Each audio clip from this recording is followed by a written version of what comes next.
thank you for taking the time to come here this morning. I've seen your website. I've seen you're really into conserving the resources that we have on this planet to make sure that our food's better, to make sure that our life is more compatible with the earth we live on. Where were you born, first of all? Auckland, New Zealand, back in 1971. Yeah, my mother was English and my father was a Kiwi. Okay. And they met on a ship coming over from the UK, going back to New Zealand when my mother was immigrating in 1965. Okay. And they had what I believe is a mixed marriage. They were both Caucasian, and New Zealand was like a British colony. But I lived in the UK for 2 years myself, and I just couldn't identify with British people. Sense of humour was quite different. Culturally, it was really similar. The currency and the language, languages and accents were completely different. But your parents, you said they're both from New Zealand? Oh no, Mum was from the UK. Your mom and your dad? Dad was from Auckland. Okay, so he's from New Zealand. Okay, yeah. But is he actually a native from New Zealand? No, I believe both Caucasian, said, his right. I think his father or his grandfather was Irish. Okay. So both my parents were basically from the UK. Irish? Who does not have Irish blood? But the one thing I want to get up, we should get this up front too. You have a speech impediment and you've had this from birth, right? I've had it since I was in primary school. It started what grade? Do you know what grade? Probably about second or third grade. Yeah, since I was about 6.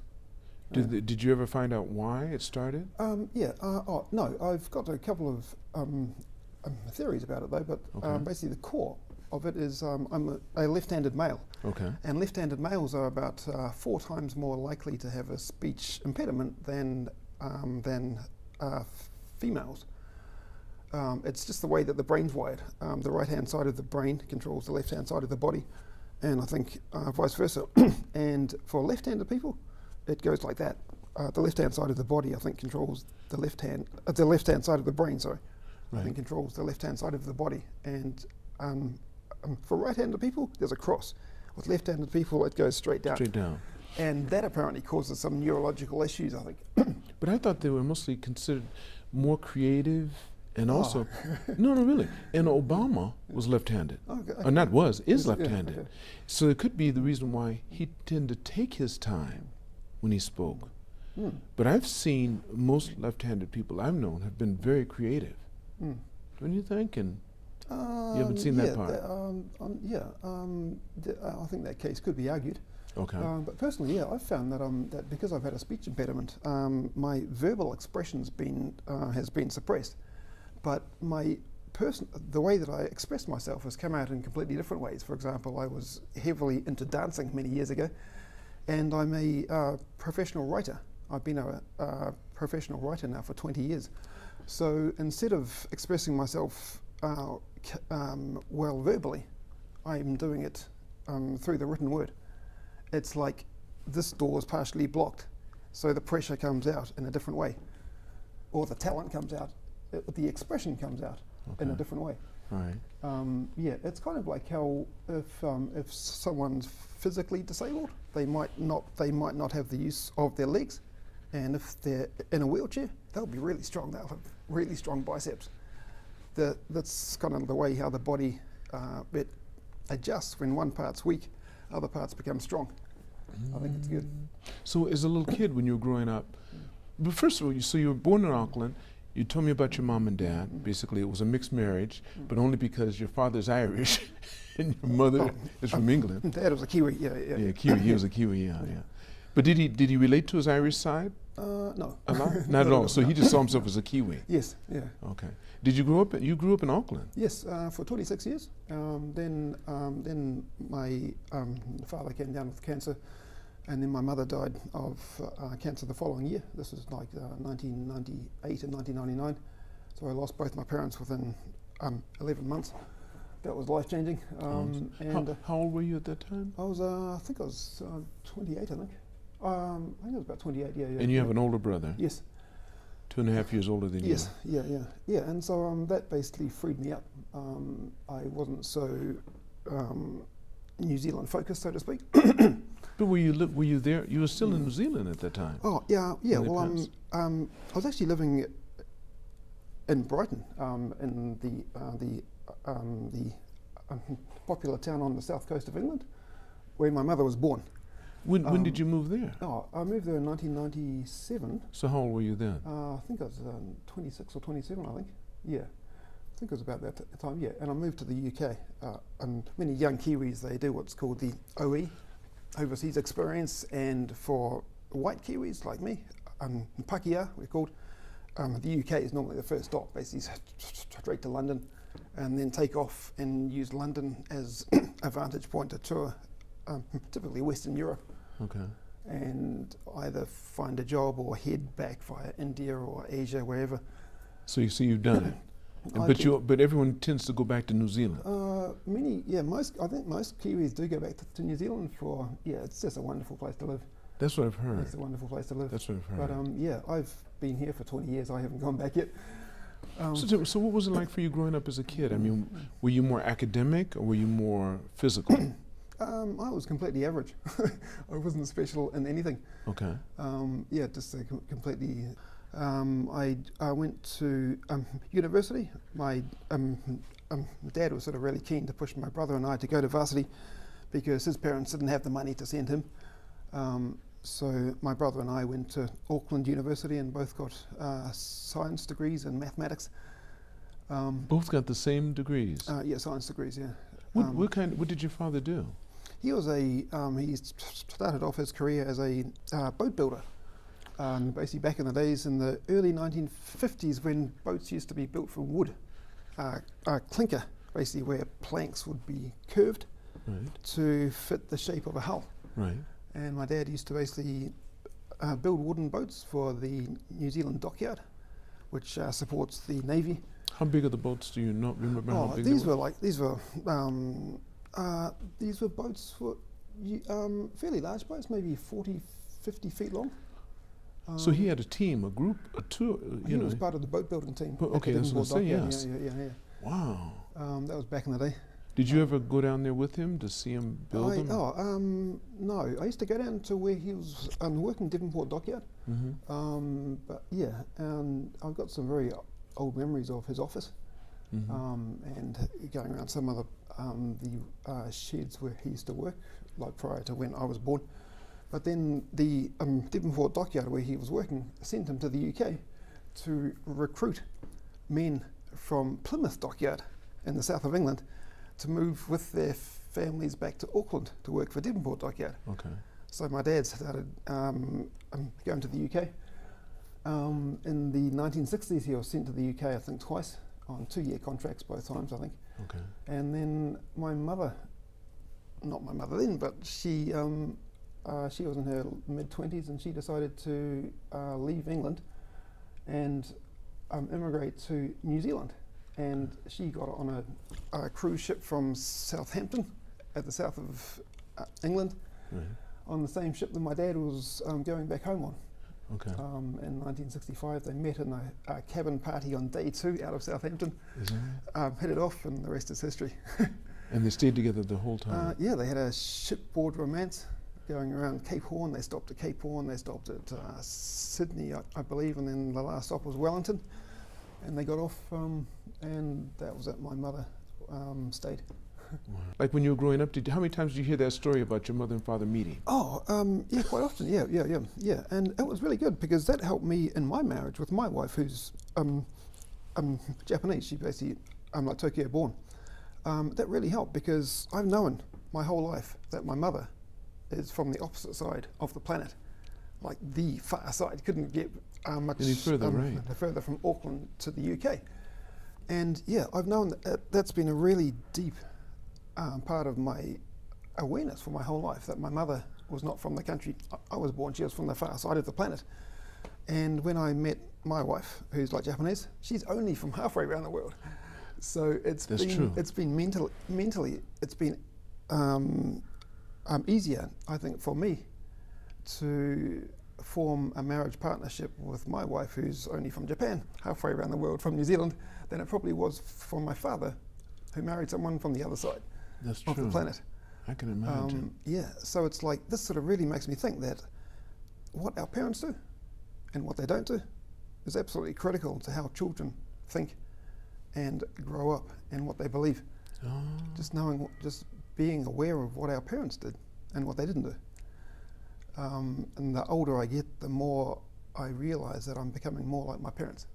There's not much that I can do about it, but I'm really happy about that. Yeah. That's a good thing. So going through school, so you knew that you were like regular compared to everybody else. You went to university. Yeah. You did that. Your first time out of Auckland was to go to England. That was my first time to live overseas, yeah. Overseas, yeah. and you were 26? 26, 27, I think, yeah. 27. And what'd you do when you went to England? Oh, I got a job with Filofax, UK, which makes those I remember, paper diaries. everybody had a Filofax. Yeah, back in the 80s, Filofax used to be like a PR thing. Like but that was like having an iPhone today. Yeah. Because you had all your information in that Filofax. Yeah. I had and that. I used to work for the production factory, helping to actually collate the pages to be put into Filofaxes. And then I was working on a production line, like making Filofaxes for about, I don't know how long it was now, maybe 6 months. And then I told the factory manager that I've got a university degree, and she was like, "Wow, I didn't know that." And I got a promotion basically the next week from the production line inside the factory to the main office, and became a production planner, helping to basically calculate the numbers of the Filofaxes to be produced by the staff on the factory floor. After how long? 6 months? I think it was about 6 months or so. I just you just happened to bring it up. just mentioned to the factory You weren't manager. trying to get it. Oh no. Yeah, and I just got a promotion like within a week, bang. Wait. I'm salary sure. double. What about the people down on the line? I'm sure they weren't too happy about that. Well, I kept on having lunch with them because they were my friends. Right. I was Yeah, going to say. Yeah. And there was no problem. No. No obvious problems. Yeah, but they were I made some really good friends Okay, I'm sure you did. on the factory floor, and I continued having lunch with them until I left. Yeah, So how long were you there after that? I think I was there for about a year or so. Okay. Yeah. Yeah, and then I was in the UK for 20 months. Yeah, and then went back because my mother was diagnosed with cancer. So I basically told my boss that I'm going back to New Zealand, and I may resign, and I did. Yeah. Did your mother and father, were they smokers? No. What kind of cancer? Oh yeah, well yeah. And my dad came down with cancer first. He had blood cancer. I forget what the name of it. It's a really well known. Lupus? No, it was myelofibrosis. Myelofibrosis. Which is a type of cancer where the bone marrows stop producing red blood cells. Leukemia, basically. Yeah. Leukemia, right. And he was diagnosed with this myelofibrosis condition about 30 years ago, and he was given about 2 years to live, but he lived for, I think it was about 12 years. He was like way out of the usual life expectancy. Pattern, yes. Yeah, pattern, yeah. What do you think he did that changed it? What was his attitude about having cancer, having leukemia? What was his attitude? Yes, I mean, don't you think that's what made the difference?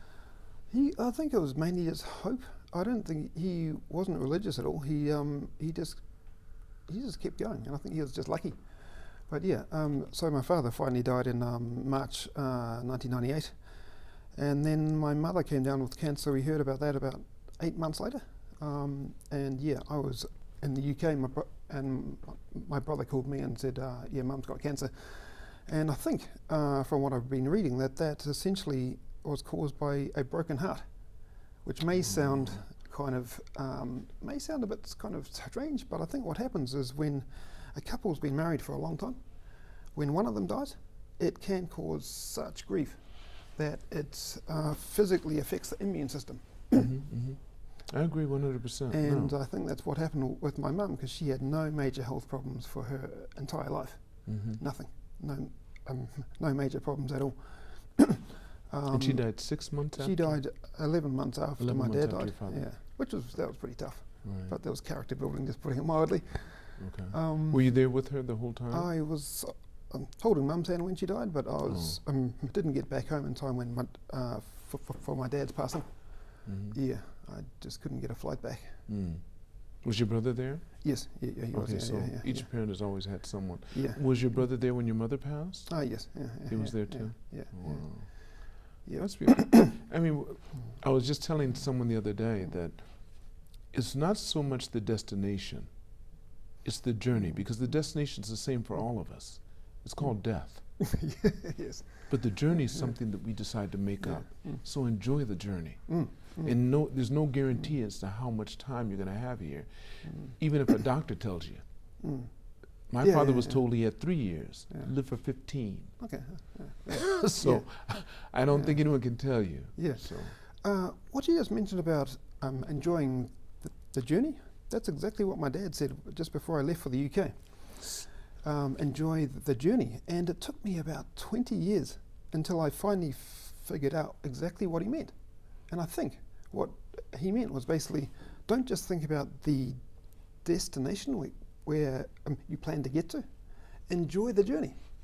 And that has meaning on every single level. Doesn't it? Enjoy the journey. Enjoy the things that go wrong. Enjoy the things that go right. And enjoy the people that you meet and the experiences that you have.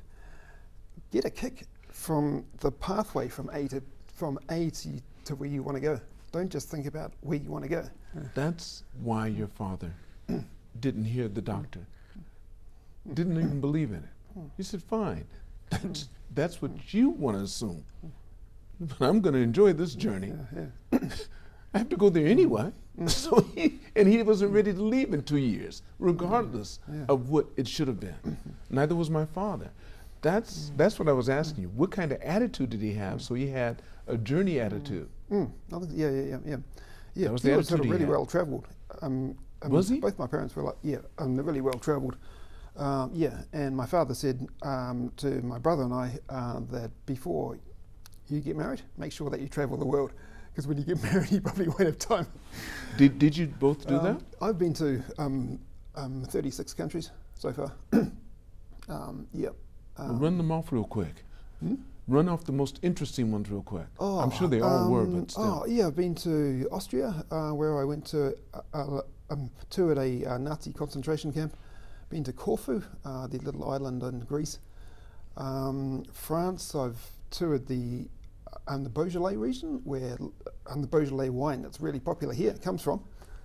And I've been to Switzerland, where my mother was working for Nestle back in the 1960s. That's one of the most beautiful countries, I think. And Isn't it? It's postcard beautiful. It's postcard, yeah.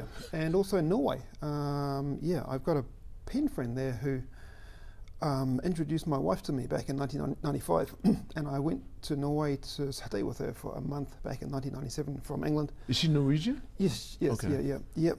She's a very close friend, and Norway was stunning. And my father travelled there in the 1960s, loved it so much that he named our house in Auckland Bergen, which is a town in the southwest coast of Norway. He loves the country so much, yeah. And he said that if he couldn't live in New Zealand, he would want to live in Norway. Wow. Because of the scenery and the land it's just itself. a stunningly beautiful country. Yes. It's fantastic. Wow. Really scenic. Isn't it funny how some of the most beautiful places on this planet where people live, they don't try to really tell people about it. They kind of keep it quiet. That's exactly how I treat my country. I don't want too many people to know about New Zealand, because I don't want too many people. But you have to worry about it. New Zealand won't let you in. They won't let you in. They're becoming almost like Japan, with one of the strictest immigration laws. Because if you go to New Zealand, they ask you, "What are you bringing? We know what you want. What are you bringing to benefit the people here?" They'll ask you that in New Zealand in a heartbeat. The skills and money, basically. That's right. If you have those two things, welcome. And but you're on a trial. It's not just welcome right away. You're on a trial. Let's make sure everything works out. That is something. Because I have good friends that live in Auckland. Okay. Yeah. They're there. I haven't been to New Zealand yet. I've been to Australia. Go. I do have to go, because I've seen a lot of it. Now with the advent of YouTube and stuff, you can feel like you're there because you can see every single nook and cranny almost. Yeah, virtual travel is great. Isn't I'm going to it? be doing more of that actually. Yeah. It really is. Yeah. And they're making it that way too with these new things you can put on, the virtual things. Virtual reality. Yeah. Yes. But I'm taking them off because to me that's almost like TikTok. You're there, but you're not there, and it stimulates your mind. And then you take them off. You started one time in the day. I did this once because I bought a set. My son had me do it, and I remember it must have been 12 o'clock. And when I took them off, it was 6 in the evening, and I said, "I'm never going to do that. I can't do this." But you lost track of time. I did. Yeah. I was For how in long? this virtual reality, and I was doing so much. I said, "Okay, I can't do this. I'm not ready for this. I have too much I want to do in reality." Yeah. Yes. Interesting. Yeah. So, right now you're doing the sustainable living. Urban Farming? farming, basically. Yeah. Urban farming, Yeah, right. urban farming. Yeah. Tell me a little bit about that. What got you into it? Oh first of all? yeah, it's been one hell of a journey. So good. It's continual, isn't it? Yes, it basically kicked off as a result of the Tohoku earthquake. March 11th. February, March 11. 2011. 2011. Yeah, basically, Yes. just over 10 years ago now, and that earthquake happened about 2.5 weeks after a killer quake hit Christchurch in the That's right. New Zealand's South Island. And my auntie was living there at the time, and she had sort of quite a bit of house damage, like splits down the walls and split in her front path and so on. Yeah, and my cousin, who was in Christchurch at the time, this was February 22nd, 2011. My cousin was in the tax office in the centre of Christchurch when that quake hit, and the Christchurch TV building, which was just across the road, basically collapsed. That had the most people, that had the most the most casualties was Right there. was inside that building. And my cousin, he basically rushed out of the tax office and climbed up what was left of the Christchurch TV building, and he finished up pulling out bodies, including I heard bodies of Japanese students who were studying in a language school inside that building.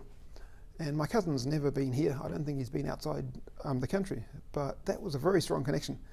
And then the Tohoku quake hit in March, and those two quakes, they just made me realise and think that if a massive quake hit Tokyo, which it could at any time, even today, if a quake of that kind of magnitude, like Mag 9, hit Tokyo and destroyed supermarkets and destroyed apartments and everything, and roads that food supply trucks travel down got blocked, I just thought, and where would food come from? Mm-hmm. And I had no answer, which freaked me out. It totally freaked me out. At that time, my wife and I, our daughter was, I think she was about 3 years old, and I think there would be nothing worse than having a young child crying out for food and water. Where were you living at the time? Tokyo, yeah. But where in Tokyo? North Tokyo, Akatsuka. We live sort of really close to the Saitama border. Yeah, so I'm saying, because Tokyo's 23 prefectures, so yeah. when people say Tokyo, you could be out in the country, basically. Oh, yeah, sure. In the yeah, way, yeah, so yeah, that's what yeah. I'm saying. But this Yeah. is, yeah. Yeah. So I basically had that question, well, where would food come from? And I had no answer, so I thought, right, that's not good enough. I've got to fix this. And so I just thought, okay, where could food come from? If our local supermarket was just destroyed and we couldn't, and we had no access to food, so I thought, maybe at home. Maybe if I had some plants at home. So I went out and I purchased some flower pots and some soil and a packet of spinach seeds and sowed the seeds in a pot. And a few weeks later I had some spinach leaves growing, and I was like, wow, this is a pretty amazing stuff. This is like magic. So I bought some more flower pots and some more soil and planted and sowed some more seeds, and like within a few months I had a mini back garden of vegetables growing in pots.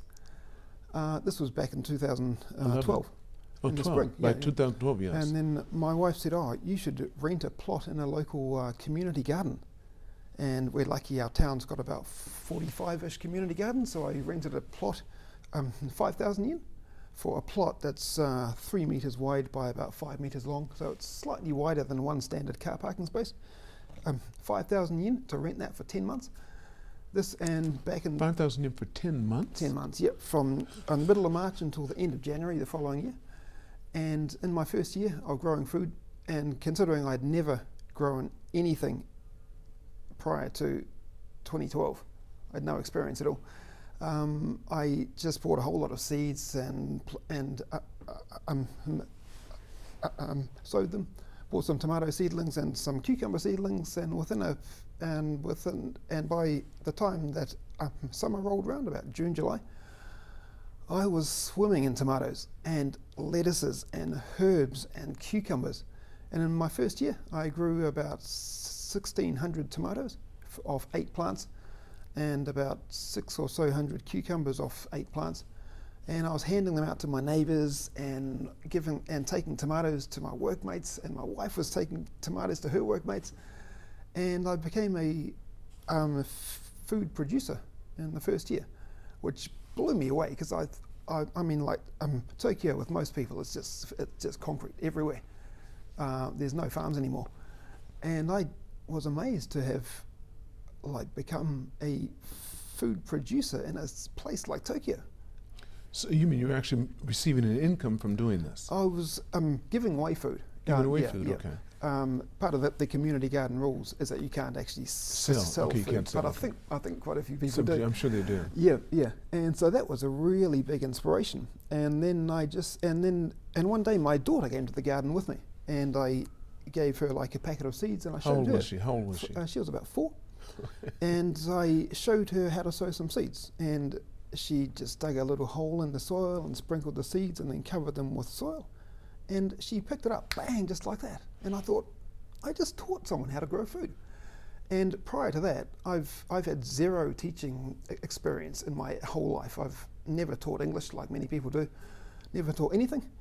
But I found I just taught my daughter how to grow food, and she was about 4. And so I thought, I can teach kids, I can teach children. So then I got in touch with the founder of Tokyo International School, Patrick Newell, and asked him, does your school grow food? And he said, no, we don't, but we're interested. Would you like to come in?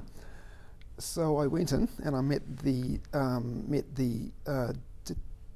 deputy head of school, and covered his desk with all these photos I had taken of the food I'd been growing in my community garden earlier that year. And he basically hired me on the spot to teach. And I had only gone in and I said, I would like, could I set up like about 10 planter boxes at your school, sow some seeds and see how things go. I was not thinking about teaching, but when he saw what I had done, he said, would you like to teach our students? And I was like, I'm not comfortable with this. I've had a speech problem most of my life. I've got 0 teaching experience, but what the hell, I'm gonna go for it. And you went for it. And I did. Wait. Not right at the spot. I'm sure you went home and you talked to your wife. I did, yeah. That's what I'm saying. Tell it like it is. But you were nervous, and you told him no at first. You said, think about it. I think I thought about it for about 2 days, and then I got back to him and said yes, but I need to come up with some lessons. Okay, right. So I spent the next 3 months nearly killing myself, working really late hours, and I came up with 10 urban farming lessons, so that I would have something to actually teach as part of a new urban farming curriculum for the school. And I went in there and I taught them, and they kept on asking me back for 6 years. And then I was... You've done it for 6 years straight, yeah, until I think 2018. And yeah, that school's, it's an interesting case. They've got no exposed soil at school. The entire campus grounds is covered with concrete. So we just used the fences. We just basically hooked up flower pots to the fence and grew vertically. So-called vertical gardening. And that was your first time doing this? That was my first time there, yep.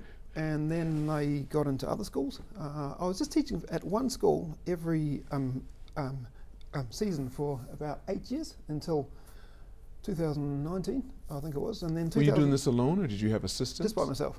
Okay. Yeah.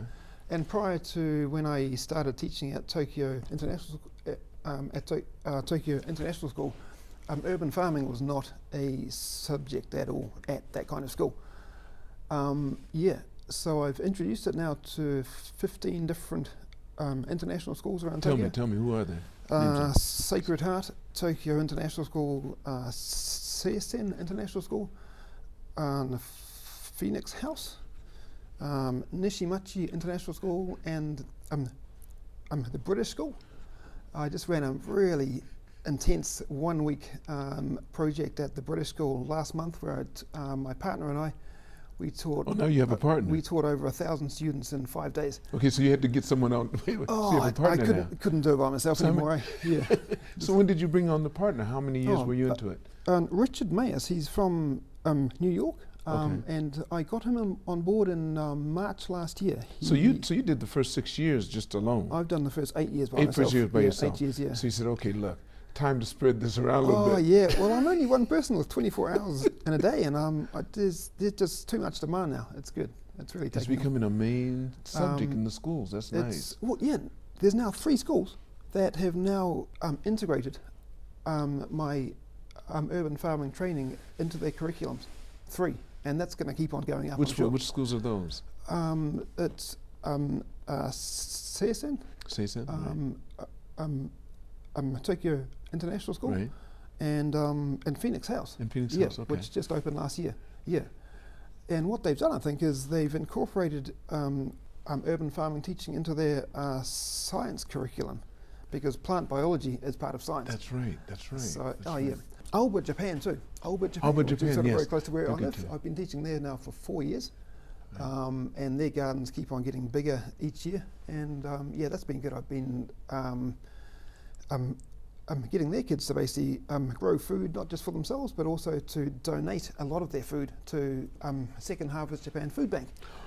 That's Charles McGilton. Charles McGilton, yes. McGilton, yeah. So part of my program that I run at these schools is I get the kids involved in community support, basically to teach them how to grow food without chemicals, and then get them to set up what I call donation gardens, which might be a plot or a bunch of planter boxes, and we allocate either a plot or some planter boxes as donation gardens, where whatever they grow in that space is going to be donated.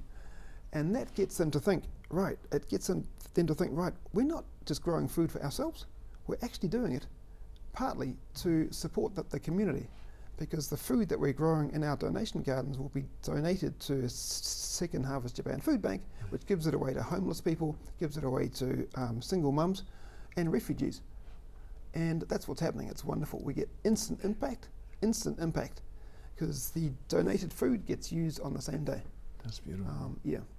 Well, tell me this, John. Okay, my question is this. Okay, you have these planters. Let's say you do live in a concrete jungle and you don't have any place, any dirt, Yeah. but you have the planters, you have this going. How many times can you use that same soil? Or what do you need to give it to continue? Yeah, okay, yeah. How's that go? You can normally use soil safely for about 1 year. Then depending So it's just on one plant. How many times? like 2 seasons. 2 seasons, okay? So you can do it. Japan's got 2 seasons, basically. Otherwise, all the nutrients in it are gone. Yes, yeah, Exactly. yeah, because the plants basically extract the nutrients through the through the roots. Right. So if you're growing tomatoes in a plot for 1 season, then all of the nutrients in the soil that tomato plants need will be extracted. Exactly. Yeah. So this is where crop rotation comes in useful. If you're growing tomatoes in one plot 1 season, grow them somewhere else the next season. But what do you put in that plot? We can use what's left. What nutrients are left for what kind of plant? If you are, for example, growing tomatoes in one plot, if you grow something else like spinach or cabbage, whatever, they'll be extracting different nutrients. Okay, so it still has the nutrients necessary for the spinach is still there. Hopefully, yeah, but because the tomato doesn't take it. No, yes, yeah. Okay. But the key way to do it is just to replace those nutrients by adding compost. Hopefully natural compost. Right. From what? From old plants and from kitchen scraps, things like apple peels and old plants that you throw out from your kitchen. You can mix that with coffee grinds, tea bags, soil, plant leaves. Coffee grinds and tea bags? Yes. Work too? But the thing I'm thinking about is this, John. If you say this stuff scraps from kitchen, that could be produce and foods that are highly enriched with chemicals and other substances that you may not, you know what I mean? Yes, yeah. So how do you take care of that? Yeah, well, and that's a really good question, Lance. The way to get around that is to basically grow your own food, not using chemicals, so that the old plants that you eventually end up with that were grown with no chemicals, you compost those. Right. So your compost bin gradually becomes totally natural as you put more plants into the compost bin that were grown without chemicals, until you get to the point where your compost is completely natural. Okay. And the compost that you create, you put back onto your garden. Right. And then you have created a totally natural cycle. You've got rid of the chemicals. But then you can't, see, I'm just trying to run it in my head right now, so I'm thinking this way. Because Japan has been known for decades to be one of the heaviest users of pesticides, that's for sure. unnatural chemicals and everything in their soil. There's no way to grow a tomato that's that straight, they don't come out like that, basically. Japan has really overdone it with their chemical use. That's what I think for the most part. What about, it's a cycle thing that I'm just thinking in my mind. I haven't thought it out as well as I'm sure you have. But you have human waste, you have cows, you have other pets and stuff. But it depends on what they've eaten as to what they're going to expel. Yes, yeah, sure, yep. Yeah, so so how do you keep that cycle natural? Yeah, well, if you don't, many farmers do use cow manure and pig manure too. But what are you feeding those pigs? What are you feeding those cows? That's the whole point. Right. What you're feeding them. Does it contain chemicals, or does it not contain chemicals? And the goal for farmers who want to produce natural food is to basically get rid of the chemicals, and that's a process. That's a gradual process. Basically, you just stop using chemicals as much as possible, so that the compost that you create doesn't contain chemicals, and then you put that natural compost back onto your garden to produce plants that also don't contain chemicals. Okay. So you can get rid of all of the chemicals. Basically, how long would it take? I've never done it myself. I'd have to talk to a farmer, but I'd say within maybe 2 years. 2 years, then you could pretty much say that you're clean. But you're going to see the difference immediately anyway with your first plant. The fact that you didn't put a lot of chemicals in it. And you'll notice it with the taste. And I know that. And this is like one of the big things that really hooked me to growing my own food was the taste. It's a big deal. And I'm sure you've tried organic food. Yes. And you'll know that it tastes, it's actually got taste. It's actually got taste. And it's the natural taste, the natural flavors, especially tomatoes. And one of the big things that I've really learned about growing my own food naturally is that when you grow food without chemicals, it simply tastes better. Doesn't it? And you know when you have a big salad, like a Cobb salad, and you get the salad dressing, which will be Cobb salad dressing, and you pour that onto your salad, that salad dressing contains chemicals. If your salad leaves have been grown commercially, they most likely contain chemicals too, which means that you're pouring on salad dressing that contains chemicals onto your leaves that were grown, and they contain chemicals too. It's a double hit of chemicals. And commercially produced food that has been sprayed with poisonous chemicals, it won't taste as good as naturally grown food. So you'll automatically think, I've got to add some flavor. Grab that salad dressing and put it on. It's all bad news. And the way to get around that is you just grow your own food or purchase organic food, and it will taste better. And hopefully to the point where it will taste so good that your leaves will taste so good, you won't need the salad dressing. Exactly. And then you have completely cut out the chemicals. I have to tell you the story, John. My son's wife and I went to the States to visit my mother. And we don't use salad dressing at home, basically, because we try to get organic food.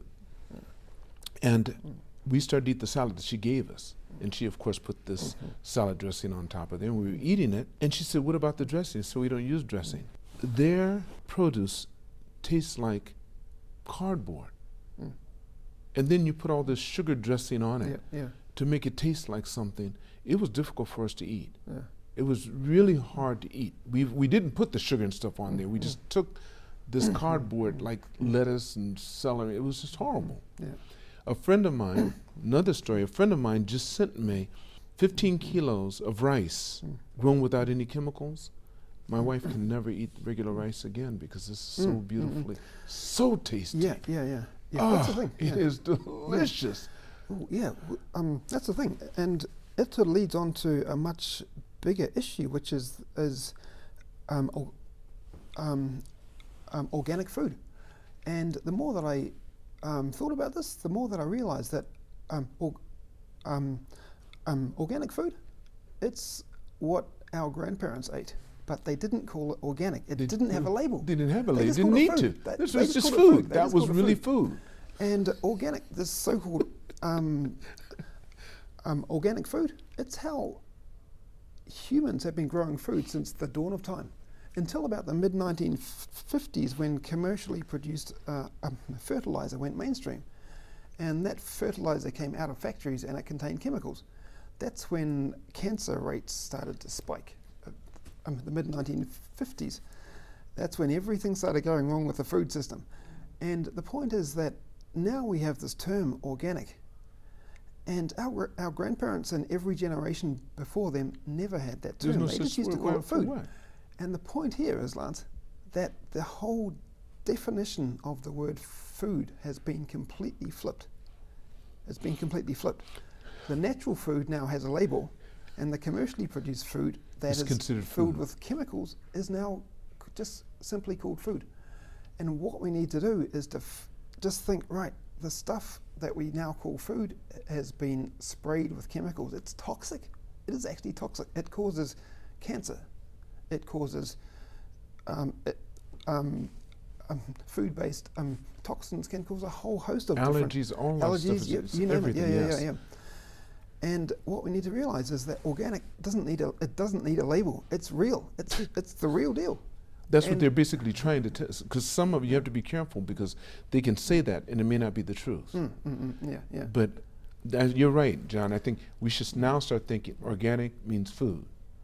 The other stuff, really question it. Yeah, and so my mission with all the 10 years to date that I've been teaching urban farming without chemicals is to basically try and get as many people as possible trained up and motivated to grow food naturally, like our grandparents did, using just soil and sunshine and seeds, nothing else.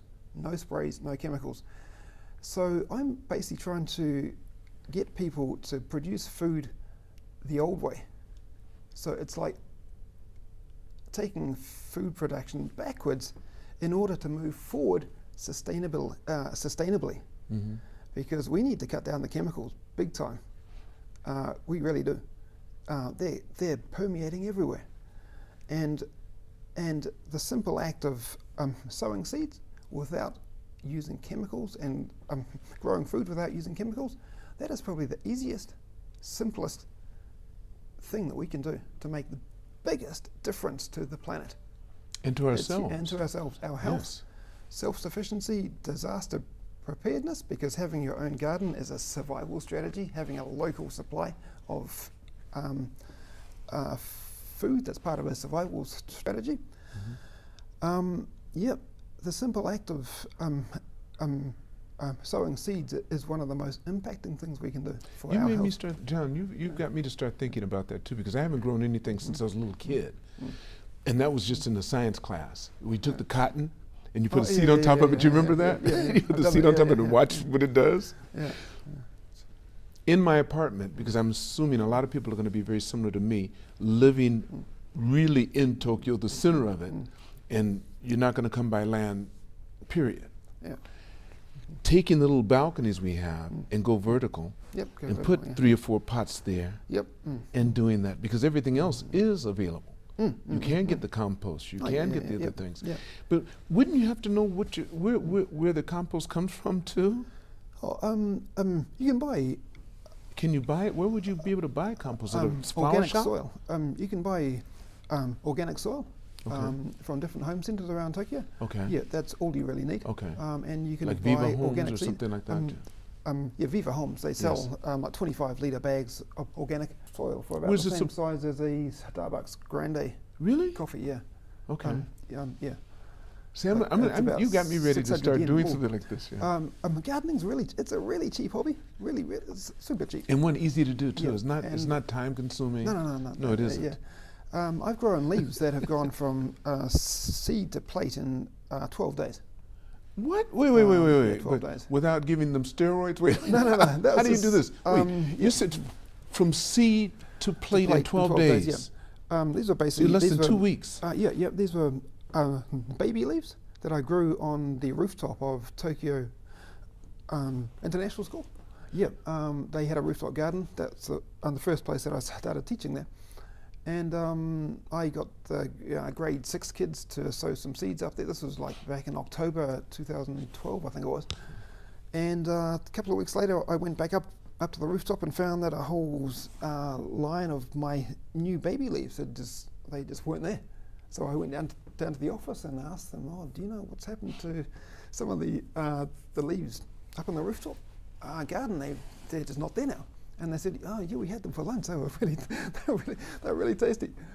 12 days. Yeah, and that was in Leaves of what? Spinach? The baby leaf seeds, which are basically the fastest growing type of leaf. Okay. You can pick them when they're about that long. Well, what are they good in? What do they have? have? What do they have? What is it? What is it? Spinach? Baby leaves, they're basically fast-growing leaves that you can pick when they're short. There's quite a few different kinds. There's a radish one. Okay. There's a whole lot of different kinds.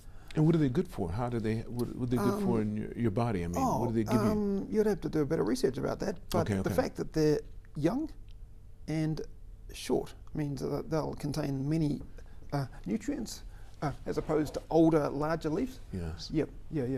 Yeah. So depending on what time you start growing, spring's the best time, of course. Okay. But we can grow food inside now. If you have You have the right kind of light? heated room, Okay. your room will be like a greenhouse, basically. Yeah. So it'll be very humid too, in a way, so that you don't have to worry about getting dry and the air. You can keep it. Yes. So if you put some planter boxes just inside a large sunlit window, and if you have the heating on inside your room, you will hopefully still be able to grow plants now. Yep. But the best time to go, sorry, is about March. Yeah. To start? Yep, to start. Okay. Spring. Yeah. Right, of course. And then you have about 4 months until the heat of the summer hits, and then it's too hot during summer. To do anything, yeah. But then the next best time, then the autumn and winter growing season starts in mid-September, goes until late November. Yeah, so here in Japan we have basically 2 4-month growing seasons on both sides of the summer. Right. 8 months, that's decent, eh? That's a big deal. That's neat. It's good. John, before I end this podcast, there's a question I like to ask all of my participants in this podcast. Go for it. And the question is this. Knowing what you know now, if you could go back and meet back in time and meet the young John, what age would he be and what advice would you give him, knowing what you know now? Oh, that's a very simple question, Lance. Yeah, the advice I would give to my young self is learn how to grow food naturally. I wish I had been doing what I do now when I was a teenager. I would have been a lot more healthy.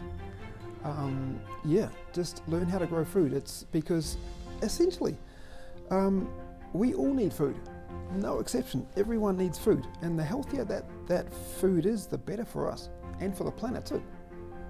So yeah, that would have been the one big thing I wish I could have changed when I was much younger. I got started growing my own healthy food in my early 40s. Better late than never. I was going to say, there's no bad time to start. Better late than never. But that's one thing. I would have been much healthier and happier too, I think, because I would have spent a whole lot more time enjoying much tastier, much healthier food. So true. And Wow. Thank you so much, John. Really appreciate it. Yeah. I want to thank all of you for watching this podcast. Make sure you press like and subscribe. And never forget, it's all unknown, so continue to reach for the stars because you're too blessed to be stressed.